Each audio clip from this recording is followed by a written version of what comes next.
Welcome to the Skeptic Zone, the podcast from Australia for science and reason.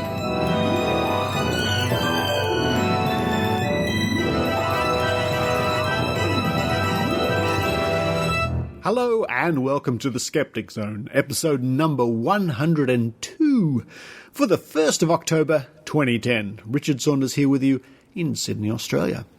On this week's episode we have two interviews conducted by Dr. Rachael. The first one is with our good friend Bruce M. Hood. It was such a delight to meet Bruce M. Hood at TAM 8 in Las Vegas. What a character. What a character he is. Great fun. That's followed by a short report by our good friend Maynard, as last week Dr. Rachael and I travelled up to Newcastle with Maynard and visited the leftovers of the big prawn. Very sad, very sad. Carried on and spoke at the Newcastle Uni for the atheists there. We gave our talks on skepticism and investigating claims of alternative medicine.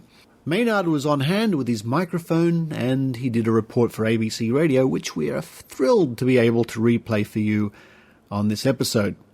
After that, one more report by Dr. Rachael, one more interview with Maggie McFee. Now, if you're in the United States or Canada, I guess, and you want to give us a call, give us a ring, leave us a voice message that we can play on the show. If you have a question or a comment, rather than email, you can always do that. We have a special number in the United States. Call 646-495-9205. That's 646-495-9205. 9205, extension 93346. That's extension 93346. And you can leave us a message. Isn't technology wonderful?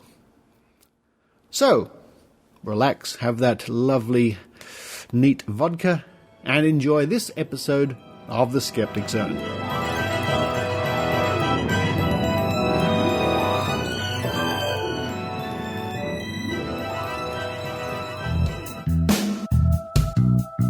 Bruce M. Hood is currently the director of the Bristol Cognitive Development Centre in the Experimental Psychology Department at the University of Bristol.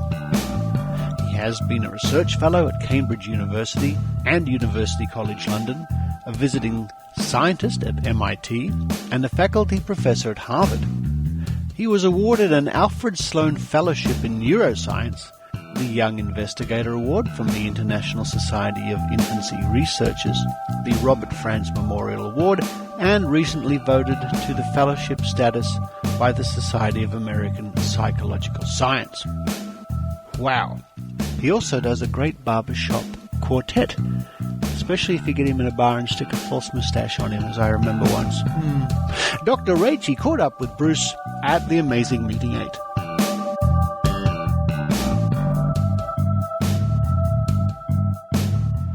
I'm here at TAM 8 in Las Vegas in the South Point Casino in the SGU interview room with Bruce Hood. Hi. Hello, Professor Bruce Hood. Hello, Dr. Rachael. How are you? I'm very well, slightly jet lagged, but getting back to speed. So how are you enjoying the conference so far? I'm having a great time, although I did fall asleep at one point, but I think I'm sinking back in with my thoughts. But it's amazing. It's just a weird, bizarre mix of diverse people. I'm still not sure what to make of it, but it's fun. But you've done TAM before, right? You've done TAM London, haven't you? Yeah, I did the Fringe event there, and but it's a very different crowd, I think. Yeah. More, I think, conservative. I think. More conservative, really? Yeah. I've seen a lot of tattoos this time, which is very interesting. Yeah. Oh, that's funny. Well, because I wouldn't call this casino particularly conservative. It's a bit. For those of our listeners who haven't been to TAM in Vegas, we're not on the Strip. We're sort of away from the main part of, the garish Eiffel Towers and huge casinos. And this casino is sort of its own entity, but it's quite far away from everything else. So yeah. And interestingly, there's a couple of conferences overlapping. So yes, there is.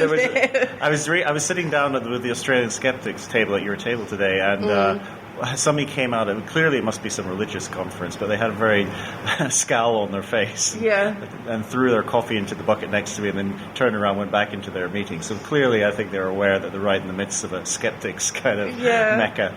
And didn't you have an interesting incident with someone looking for Richard Dawkins or something? Because Richard Dawkins is here, right? Yes, he is. I'm not sure when he's speaking, but he had a stalker today, didn't he? Yeah. He's on the Saturday after me. I'm his warm-up pack. He follows you, does he? Well, not exactly, but I'd like to think so. Yeah. But no, this woman looked slightly crazed. She was either... she came up and said, have you seen Richard Dawkins? And I pointed out, I think he went that way. She said, what time did he pass by? I thought at that point, I said, well, maybe he went the other way. I wasn't sure if she was a fan or a fanatic or crazed. Or maybe she was from the other conference. Maybe she was from the other conference, yes. She did have a very a look of urgency on her face, shall we say. Okay. So you sort of came late to being a TAM this year, yeah, didn't you? It was really a stroke of luck, an arrogance, because I just kind of... Well, I emailed DJ Grothy and I said, hey, you wouldn't happen to have any slots left, would you? And he wrote back and said, yeah, it'd be great to have you over. And it was a real last-minute thing. And he put out all the stops. You know, they got everything sorted out, arranged for me. And so I've turned up on the bill, but slightly unannounced. But I'm really just delighted to be here. It's great. But you've also turned up without something else, haven't you, Bruce? Oh, you mean my wallet? Yes. I know, I feel so stupid. I know.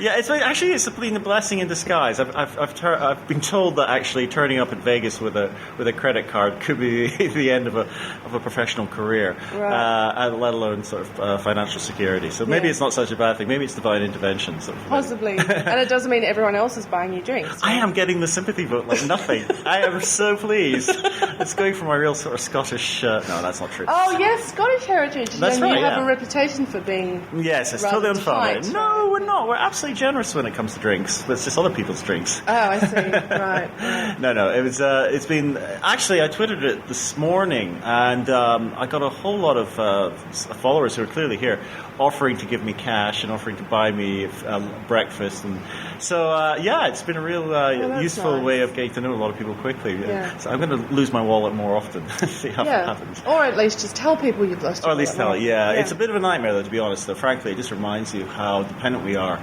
on credit cards, and getting around a foreign country without them is a bit frightening. And I would have thought the US was a little bit more kind of organised that way, but in replacing them quicker. Yeah, so I was on the phone to India this morning cancelling everything. So even if they turn up, I'm still screwed. But it doesn't matter. Well, we've actually had you on the zone before. Kylie Sturgis interviewed you when your book... the one for Kylie, yeah. When your book Super Sense was first released. So some of our listeners may remember you from that. But since then, I think it's since then, and correct me if I'm wrong, you've been heavily involved in the debunking of the bomb detectors in Iraq and Afghanistan. Has that happened since you last spoke to us? It did, in fact, yes. It happened, all kicked off in October because there was a New York Times expose on this. Hal Biddick, who's actually going to be the chair of my session, He took part in this expose by the New York Times, and basically some journalists had flown out to Iraq. And this company had been selling, I don't know what the figure is, but an extraordinary figure, something like $40 to $60 million worth of these bomb detecting devices, which are effectively just dowsing rods. It's the ADE 651. Is that what they're called? It's ADE 651. It's made by a company called ATSC. Now, I didn't think much about it, and I thought, there's another example of crazy people spending far too much money than having sense. And then another bomb went off. And I discovered that the company, and literally, hundreds of lives have been lost, so this was not a trivial thing. And then I discovered, to my horror, that the company was based just about 10, 15 miles down the road from me in Somerset, rural England, Right. And suddenly the thing came it came very close to home, and at that point I was really a little bit outraged. So I blogged again and said, look, we really have got to contact our MPs. We've got to, mobilize the troops to do something. And to my surprise, the director of the company, Jim McCormack, he left a comment on my blog saying, you don't believe all the negative stuff, come down and have a look. So he basically challenged me to go down and see this. And I thought, oh, great. Right. And so a lot of skeptics started, they saw the commentary and they sort of sent me things to ask him, double blind the experiment, things that any good scientist should do. But at that point, I realized, actually, probably what we could do here is really try and expose him as he should do. So I contacted the BBC, and we tried setting up... How do you do that? You just ring hello BBC, hello, I've got BBC, a story for you. It's Bruce calling. No, I tried a bunch of guys. I tried a lot of papers and that, and they weren't really interested. But then I got this call from Marion Jones from Newsnight, and actually Caroline Hawley was the Middle East correspondent on it, and they were kind of aware of the case, but they didn't have any contacts. So had they seen the New York piece? Yeah, they'd seen the New York piece, but they didn't know that they hadn't been following up this guy in Somerset. So. And the other bit of really useful input I had was that one of the guys that make the cards, because McCormick was sort of having these equipment made elsewhere, he contacted me, and so they got their hands on the cards. These are the substance cards that you put inside the detector that allows you to resonate with dead bodies or ivory or whatever substance. Can you give us a little, for our listeners who aren't familiar with what these things look like and how they're supposed to work, can you give us a quick summary? It's like a handheld piece of plastic which has a swiveling rod, very much similar, and I think probably is, a car aerial. So it's... and these things cost, what, £40,000 each? No, they're £15,000, but then McCormick has always claimed that the actual device costs $5,000, the rest all to do with training. I suspect it's all to do with backhanders, as you sort of sell these things on. But then it has this little lead that feeds into a box which clips onto a belt around the waist, and in the box you're supposed to insert these cards, the substance detecting cards, and it resonates. And it's full resonates? That's one of the words. Morphic you'll like this, Dr. Rachael. There's all these kind of pseudoscience words, and it was all nano, and was there any quantum in there? Absolutely. There was. Quantum magnetic resonance, you called it. That was the term. There you go. You're joking. No, QMR, as he was calling it. So it was kind of a little bit frustrating. Anyway, I got in contact with the BBC, and we set about trying to arrange a meeting. And we went through this cat and mouse game of sort of setting up a date, and then he would decline. And at that point, the net was starting to close in because the Iraqi government had been called to question about these devices. So he did this infamous display on Iraqi television where he has one of the soldiers holding this device. And by the way, it works by the ideomotor effect. Now, I don't know if your listeners have seen this, but very simply, if you take any very finely balanced fulcrum, any balanced pendulum, and you kind of try and hold it steady, but your attention is drawn to something in the room or you see something, it will naturally swing towards it because there's these imperceptible body movements which set the thing off swinging or moving. So that's what it is. It was demonstrated by Faraday about 110 years ago. It's a well-known effect. It's convincing. And Randy, of course, James Randi from the Randi Foundation, had talked about these things a couple of years ago. So everyone knew it was bogus. And yet McCormick was doing very well at selling these sorts of things. So tell me more about this Iraqi TV demonstration he did. What did that involve? Well, the head of Iraqi defense had requisitioned all these devices. There was no other device. There was no there was no systematic, thorough investigation or thorough examination of the lorries passing through checkpoints. Every checkpoint in Iraq was manned with these devices. So every checkpoint. Yeah. So they weren't even bothering to search the vehicles. They were just pointing these car aerials at it, hoping that they would, detect these devices. And within this time, can you just emphasise to us that there were people dying from bomb blasts? Yeah. Right? The last one on December the 5th, the big one, was 400 were killed in that blast alone. So that was the one which was the last big one. There were call to accounts, and the press turned up, the Iraqi press, and they had a grenade in full view, and a soldier was holding this device, walking past it, up and down past it, and not too surprising, the device swings. Because he could see it. Of course, right? he could see it. Right. And if he hadn't been instructed to move the damn thing, he probably would have did it anyway. So it wasn't exactly a blinded test. Now, notably, the same thing happened in Thailand with a slightly separate device called the GT2000, I think it is, or GT200, I should say. And they actually did the proper studies. They did it double-blinded. You couldn't see where the targets were. And they announced that their studies had shown, in fact, these devices didn't work significantly better than chance. So credit to the Thai government. They actually did investigate, and in fact, I think they tried to prosecute the chap who was responsible for buying these devices. So these devices in Thailand, they weren't manufactured by Jim? Did they come from Jim McCormick? No, they came from his former partner, a company which makes the GT200, which is, to all intents and purposes, exactly the same device. I think it doesn't have the substance card, or maybe it's built into the the actual handle that holds it. But it's effectively still the same thing. So that was shut down as well. Right. But tell me more about these substance cards. Yeah. You actually had some of these in your wallet. I know, that's what's frustrating. I know. On the way here. I know. But so what, are these supposed to be, do you put the substance in the card and then it tunes the rod, or how does that work? The card looks like a regular size credit card, and it has a chip inside.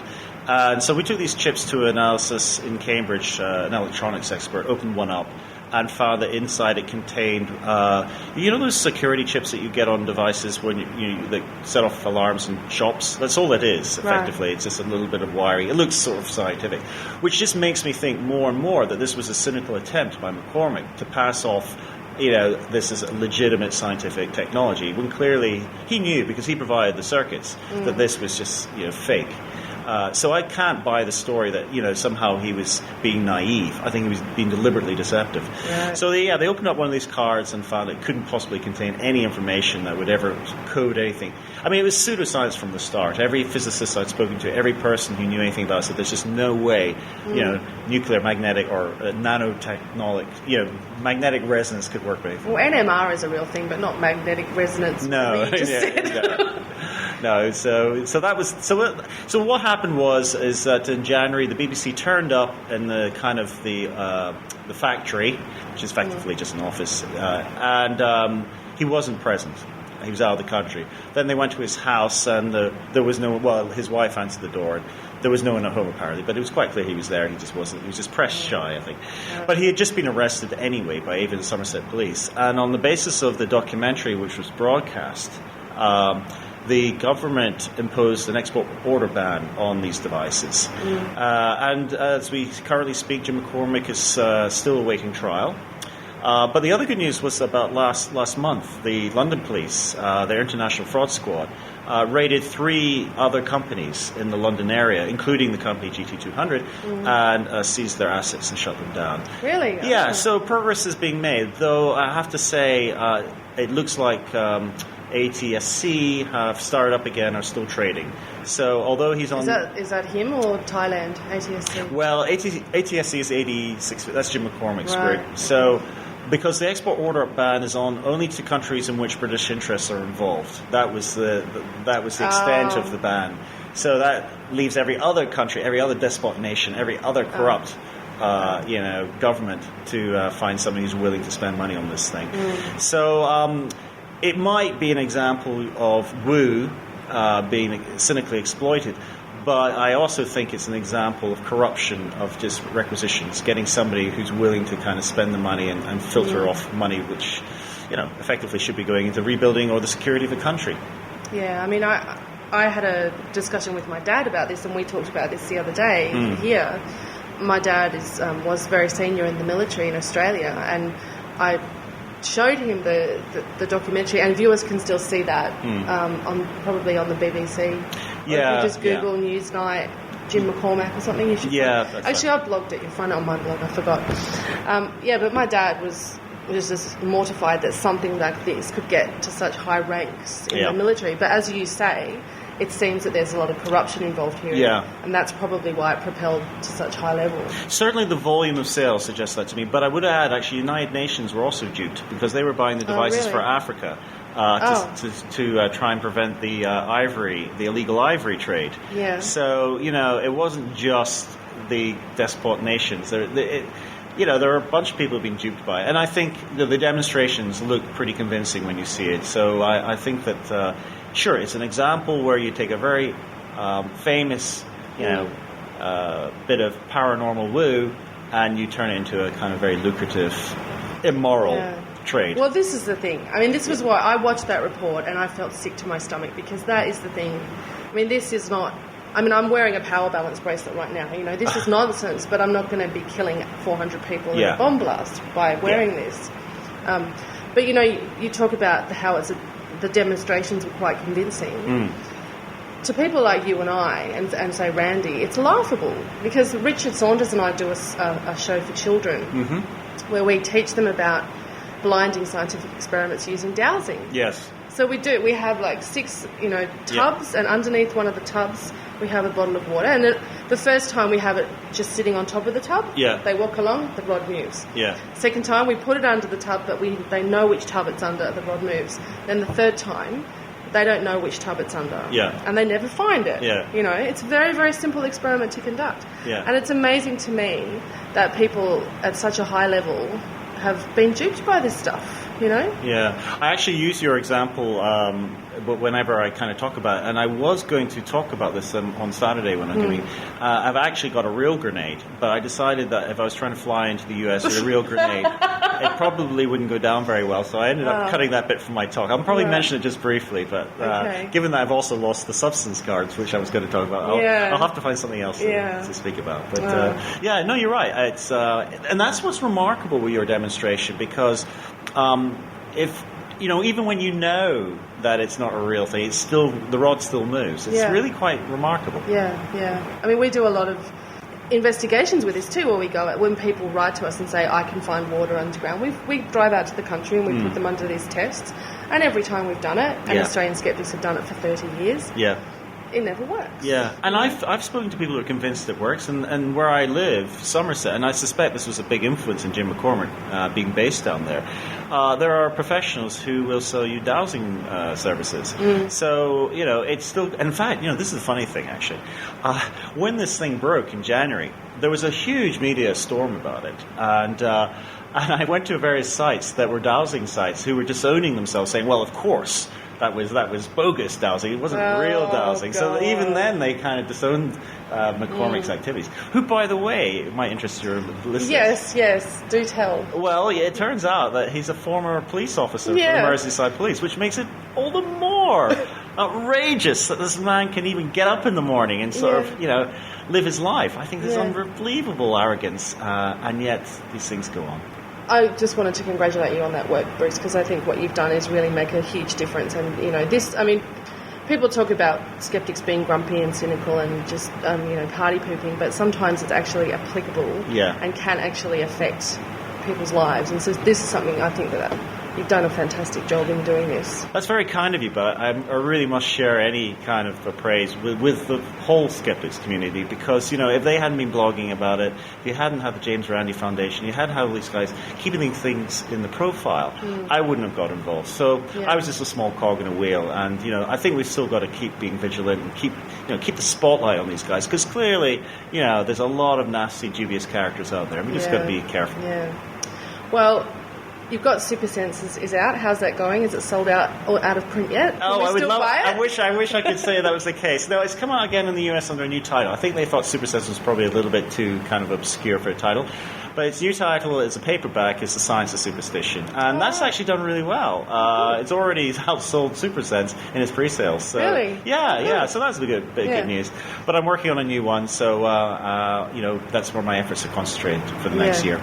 So where can our listeners find out more about you and buy the book as well? Well, you can go to my site. You can Google me, of course. It's always the easiest way. But my site is, I think, www.brucemhood.com. Excellent. Well, thanks for joining us today on the Skeptic Zone, Bruce. Great to hear.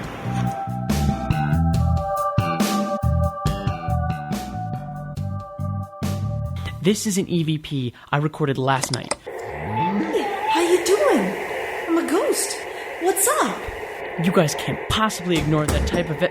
Hey, who are you? What are you doing in my... Oh! EVPs are the result of pareidolia and cross-modulation combined with the listener's hopes and expectations. What does this have to do with science? I think you just got skeptically pwned. Well, gotta go.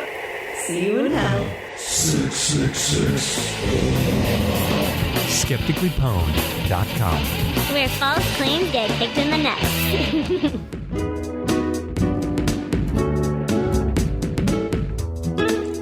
On Saturday, the 25th of September, Dr. Rachael and I jumped in a car with Maynard, and we all drove up to Newcastle. We were to be the guests of the University of Newcastle Atheist Society, who invited us to come up. Along the way, we stopped by the leftovers of the big prawn. It was a very sad sight. Once famous, giant, well, not so giant, but sort of a big painted prawn over a service station. It was a landmark in the Newcastle area, and we discovered it in pieces on the ground. But despite that, we continued on. We reached the university and gave our talks that night. Maynard was on hand to provide music and also to conduct some interviews. Thanks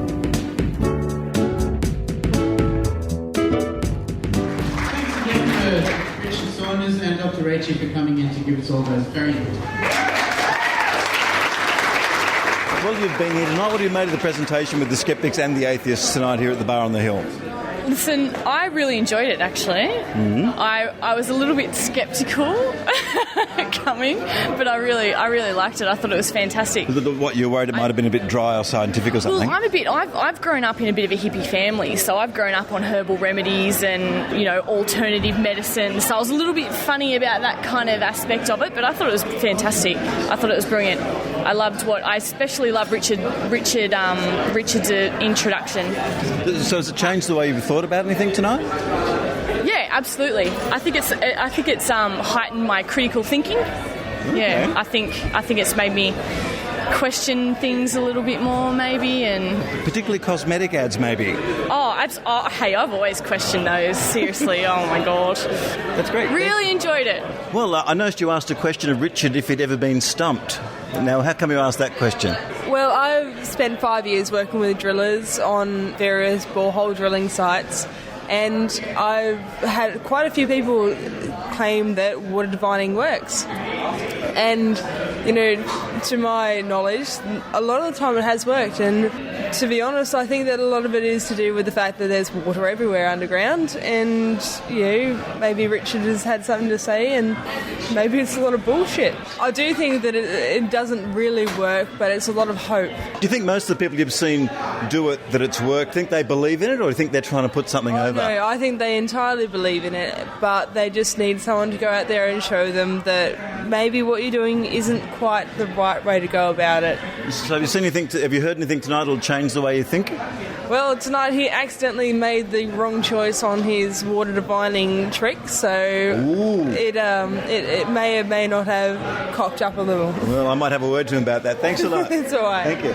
I'm here with Richard Saunders. What's your official title again, Richard? Vice President of Australian Skeptics and producer of the Skeptic Zone podcast. Now, you've just given a talk with Dr. Rachael here, the Vice President at the Bar on the Hill. I've just been talking to someone over there who has seen some examples of water divining happening, and you do a bit of a divining on stage there, and it didn't go to plan. Tell us what happened tonight.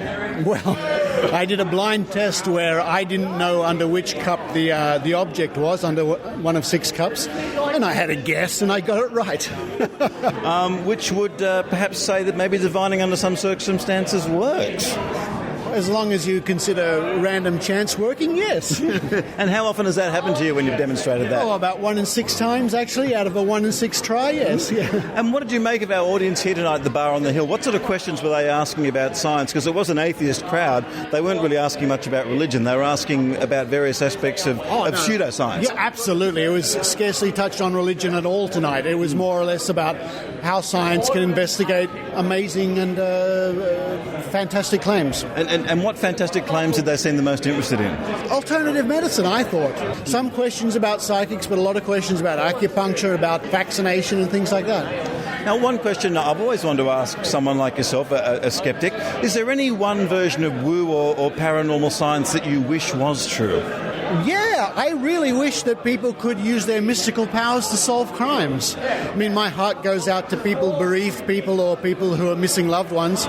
If there was some way that we could circumvent the laws of nature to solve those crimes, I'd be all for it.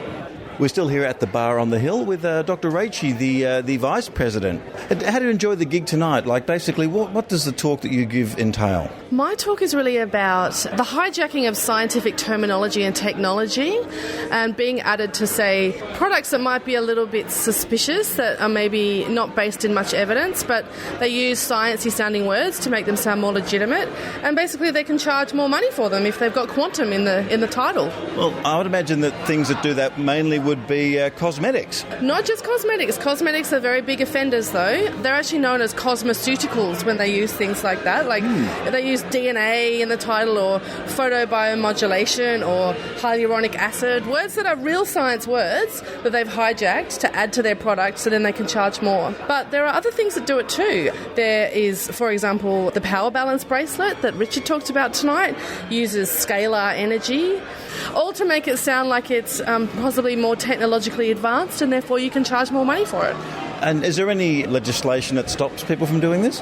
Not really. Unless you're making medical claims, if you're saying that you can cure something, then there is legislation to say that you must show evidence that you can cure. But if you just say assists with, or helps with, or may help with, then you can get away with anything, really. And what sort of questions did you get from the audience tonight?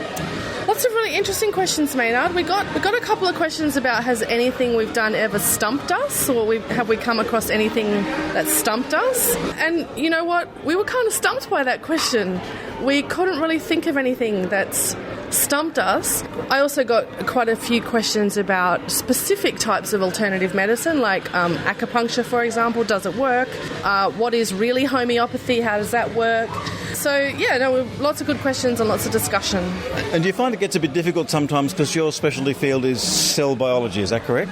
That's correct, yeah. Okay, so when people say, what about fish oil? What about this? What about that? And they ask you about all these different herbal cures and you haven't had a chance to run through all of them, that must get a bit difficult. Yeah, well, when that happens, I just say I haven't read the literature and I don't know, and I'd have to look it up because, I can't read all of the scientific literature. My area is ageing, really, so I know a fair bit about Parkinson's and heart disease and motor neuron disease, but I don't know every single type of medicine and whether it's helped in some specific type of illness. So I just say I don't know. I have to say I don't know. Now, one thing you said up on stage that really annoys you is that science is often hard and very tedious and quite a long process, and that bothers you when people take shortcuts. Yes, it does, Maynard, because I do spend many, many hours in the lab, and science is frustrating a lot of the time. You do sometimes get your eureka moments, but they're few and far between, and so it's a hard slog. So when people kind of take our work and our terminology and add it to some magic machine and charge $300 to print out a random list of allergies that you might have, it kind of pisses me off a little bit. Dr. Rachael, is there any woo that you wish was true? Of all the woo and all the sort of paranormal activity you've investigated and had a look at that you found not to be the case, is there one that you would like to be the case? That's a really good question. I've never thought about that. I would like to see some really good UFO examples. I would be interested in talking to the dead, but when you think about it, if you could talk to the dead, that would so change our society to a point that would be unimaginable. If you could talk to everyone that has died, I can't imagine what that would be like. I mean, I have trouble talking to people I know that are alive. I mean, imagine that. Yeah. No, I don't think so. I think if you think of it from what I do, which is alt med, I mean, would I like homeopathy to be real? Well, not really, because it really simplifies science by saying water has a memory and you can dilute something really to a huge degree and it still works. And science is much more complicated than that and much more beautiful than that. And unravelling new and interesting things about science every time we do an experiment adds more fascination and more excitement to evolution and to nature. So the way that it's simplified makes it duller, really. So you'd rather put your imagination to unlocking real science? Absolutely, Maynard. I think the beauty of the natural world is much more interesting than what people can make up. What is the one thing that people should see as a sign that make them sceptical straight away? When you see something, you should go, If it's being sold only with testimonials, so if Mrs. Bloggs from down the street says, it worked for me, it probably didn't. So prick up your ears, be sceptical, and do your research.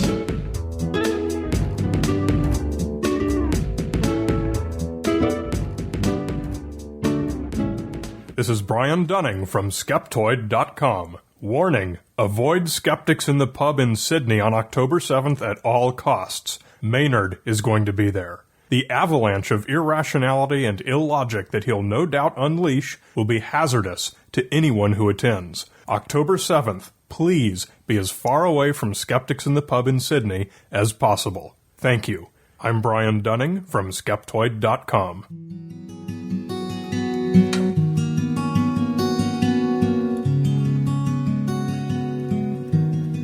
Maggie McFee is one of the organisers of the Boston Skeptics, a very successful group originally established by Rebecca Watson.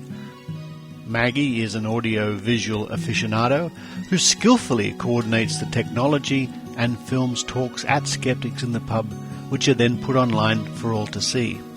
In this interview, she gives us some tips about running a skeptical group and provides some ideas about options outside of the pub too, such as book clubs and brunches and even Skeptics in the Park. And I'm here with Maggie McFee from Boston Skeptics. Hi Maggie, welcome to the Skeptic Zone.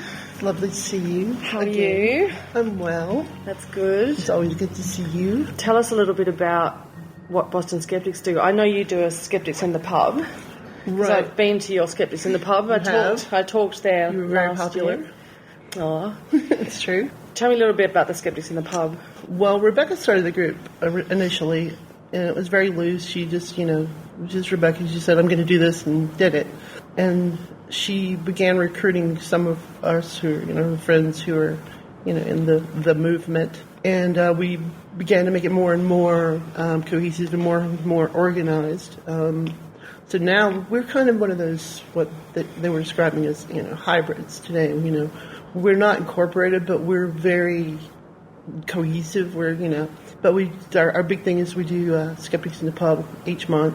Mm-hmm. We tend to get really good speakers because of just circumstances. We shoot those, we put them online, usually, depending on the speaker, if we can, so that everybody can view them. And we also do things like we have brunches and we have a book club. Oh, yeah. So we're trying to build a community with the people that we know and reach out to people we don't know.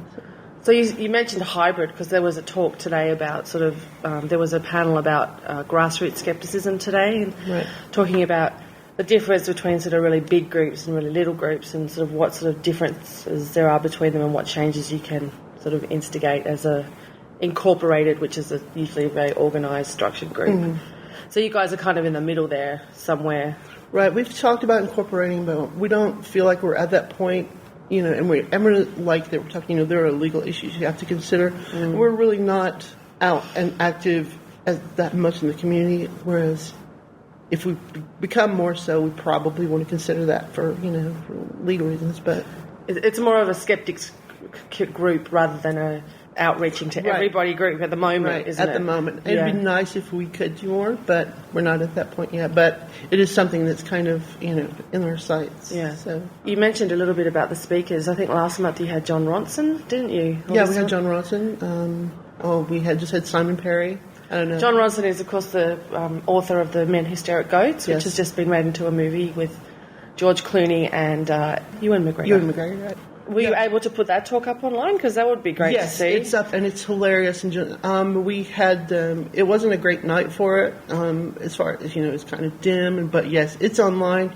John is absolutely hilarious. Yeah. And he's someone who goes out and really lives life and nearly gets killed a lot. So Really? Yes. What did he talk about in that talk? He talked about, like stuff in the movie where he went to the Middle East and he was following, this guy around who, is kind of a nut job, but on this, wild goose chase, and other things that he's done where, he's been in situations where we're dangerous. Yeah, because he also infiltrated a Muslim cell he or talked something? to that as well. And it's weird to hear him talk about some of these people.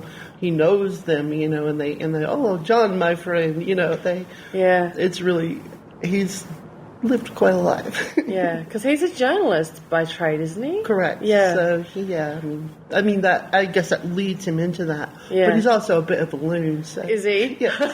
But in a good way? In a good way. Oh, he's wonderful. I mean, it was great having him. So how many people are involved in Boston Skeptics? Because you mentioned Rebecca, that's Rebecca Watson. She lives in London now. Right.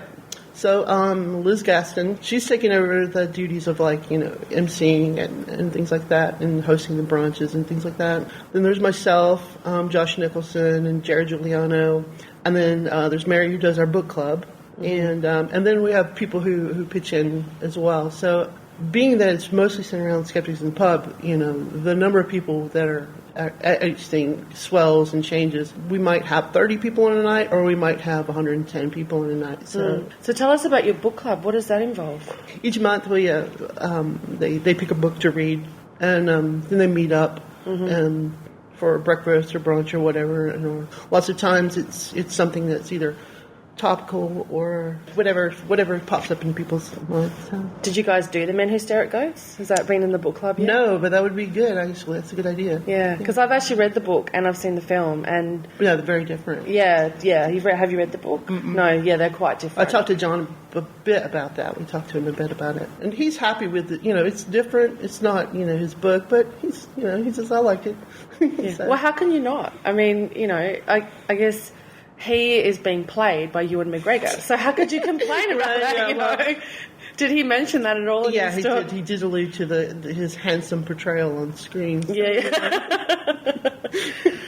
Yeah, because one of the some of the criticisms that some skeptical groups get with like skeptics in the pub and stuff is, well, that's not inclusive of some people who can't come out late because they've got young children, or they don't want to go to a pub because that's not really their scene. So yeah, that's really tough, and we've tried to address it. And I should mention one more thing we do is, we tend to call it whatever, based around whatever we're doing, but like we might go to a park and have skeptics in the park, or we might take a trip to the Museum of Natural History so that we can bring families out. So some people who can come to brunch who aren't interested in the pub, or who are into that, or the book club, or then families can come to the outdoor events, bring their kids, and Liz is a school teacher, so she's happy to let parents wander a bit. And it's really tough though, but because that sort of community thing is really hard to find in the skeptical community, because you've not everyone is an atheist, as we talked about, but a lot of people are,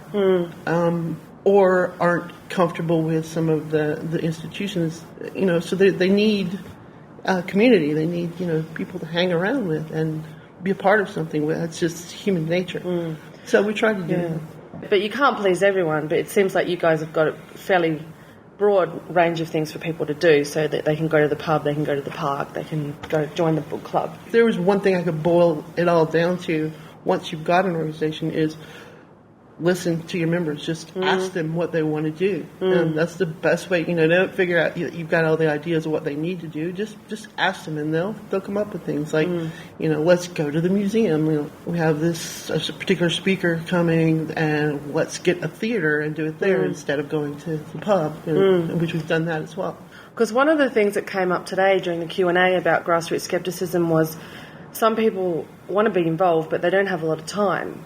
I have to say that even being in London, Rebecca still puts in a lot of work, especially with the speakers. That's the hardest thing. But it can be time-consuming. I do all the AV stuff, and I shoot and edit the videos, but then it's worth it. I mean, Yeah. Oh, yeah. And like someone was saying today, it doesn't have to take a lot of time if you don't have the time, Yes, and that's another thing. Yeah, if you don't have the time, don't feel guilty that you don't. Participate where you can. If you're just someone who comes to the things, that's fine. If you're someone who comes and tosses out an idea, or someone who comes and participates on the website, or, hey, I've got a suggestion for a speaker. Every little bit counts, and as a collective of people, every little bit builds a greater, large thing.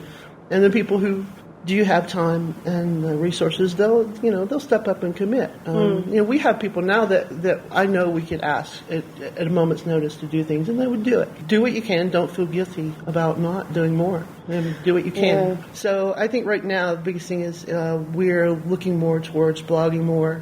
Do you have a blog? Yes, we do, at bostonskeptics.com. Right. And you can also get to our videos from there.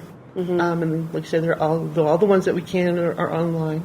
What would you do? Would you have any advice for anyone who might want to set up a Skeptics in the Pub or a Skeptics in the Park if they live in a town where there isn't anything like that? What would you suggest? If you go to grassrootsskeptics.org, run by K.O. Myers, great site, he tries to aggregate a lot of that information. And you can also check out our site, bostonskeptics.com. And it may not have that particular information, but we're happy to hear from you. Contact us. You have a question on how to do something, or things like that. We're happy to talk about it. GrassrootsSkeptics.org is a really good place to start, though. All right, well, thanks very much for joining us, Maggie, on the Skeptic Zone, and enjoy the rest of TAM. I will.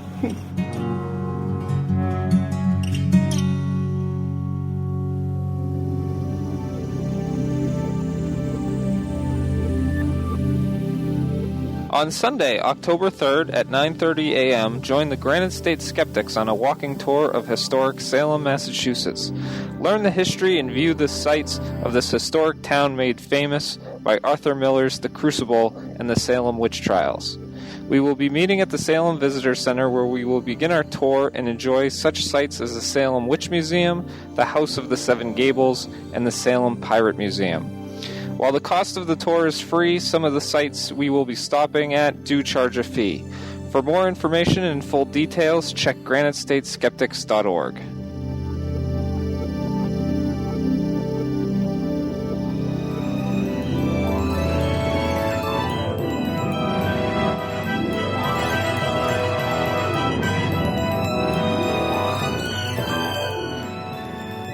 Thank you for listening to the Skeptic Zone. Next week, it's a surprise for everybody. There will be a think tank. Oh, I know. Next week, we'll have a report about the very first night in the new pub in Sydney for the new Skeptics in the Pub. Now, that's happening on the 7th of October, Thursday the 7th October here in Sydney. The new pub is called the City Hotel. It's on the corner of Kent and King Streets, downtown Sydney, kicking off at 6 o'clock. And our special guest, doing a wonderful presentation for us, is none other than Maynard, of course. Looking forward to that. So, hope to see you there. And I hope to see some of you soon, I guess. Anyway, at TAM Australia. Very exciting, very exciting. Until then, this is Richard Saunders, signing off from Sydney, Australia. You've been listening to The Skeptic Zone. Visit our website at www.skepticzone.tv for comments, contacts, and extra video reports. The Skeptic Zone, a miracle of technology.